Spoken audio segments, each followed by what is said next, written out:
So last Saturday, my friends and I decided to try something called a silent dinner. The rules were simple: no talking at the table, just mindful eating and enjoying the food. Apparently, it was supposed to be a deeply meditative experience, and since we're all about self-improvement, and also because we had nothing better to do, we agreed.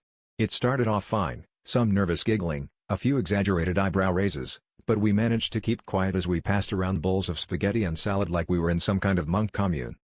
But then disaster struck. Someone realized the salt was on the far end of the table.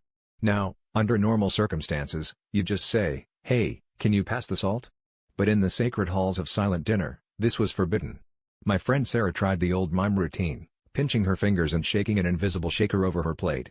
Unfortunately, this looked more like she was sprinkling fairy dust on her lasagna.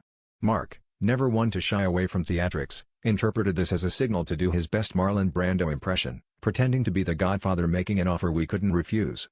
He gestured for the salt with such gravitas that I almost handed him my wallet. Before long, the whole table devolved into a frenzied game of competitive charades. Someone started miming a full-on salt mine, another friend attempted interpretive dance to convey needs more flavor.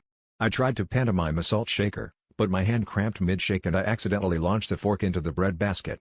At this point, our silent dinner looked less like a serene experience and more like an over-caffeinated audition for Cirque du Soleil. By the end of the meal, we were exhausted, the table was a mess, and not a single person got the salt. Turns out, the only thing we tasted was defeat, though at least it was unsalted.